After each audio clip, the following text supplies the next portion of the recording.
They are part of your personal care products. For decades, those microbeads have been enhancing the look and feel of everything from toothpaste to face wash. Now it appears they could have some hidden dangers. Jake Cashmere is in the newsroom now with a really interesting story about the negative impact that they could be having. Jay? Yeah, Kelly, recently I spent some time digging into this ingredient to find out where microbeads end up after you use them in products just like these, and what we found shocked us. They are common with beauty products, adding a sparkle that has lured consumers for years, and now they're getting even more attention. Over the last year, the concept of microbeads has come into many conversations. Dr. Chris Ramsey spends a lot of time researching the latest dental trends, and this topic has been a popular one inside his office. So the first thing I tell people is, you got to know the first thing. They are safe, but yet they are a form of plastic.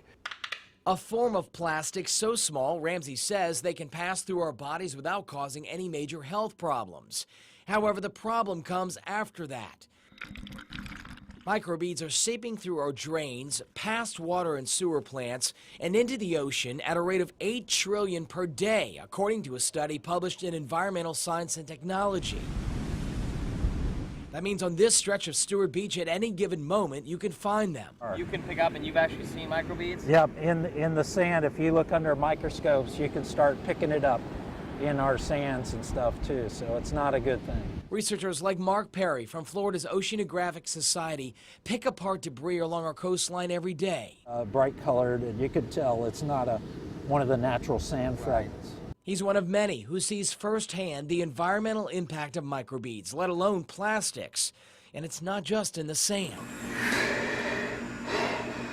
Fish and sea turtles are consuming them at a rate that's alarming when you consider this. This all came out of one turtle, a turtle about this size. A new $1 million endoscope has been a lifesaver for the Loggerhead Marine Life Center in Juno Beach, peering into the danger that lurks inside sea turtles, like this one, which has tissue in its trachea. You can see we've grabbed it right there, and then we'll pull the scope and everything out. And that right there most likely just saved that turtle's life. It did. This turtle was suffocating. What's worse, according to experts here, as plastics and microbeads break down, they release toxins continuously, affecting the health and well-being of these majestic creatures.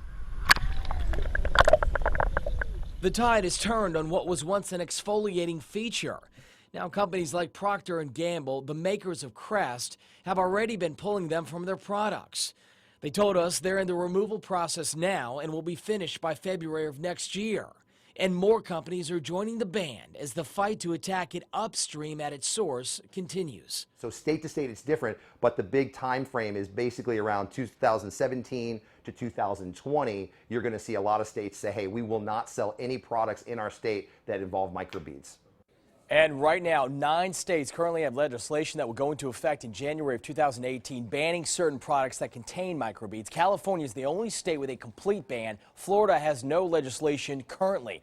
We posted a link to that article, Environmental Science and Technology, on WPTV.com. That link is embedded right inside our article here on WPTV.com. Just hit it. You can go through all the stats. That's what really opened up this story wide open. It was one of the first publications to have scientific data supporting this ban on microbeads.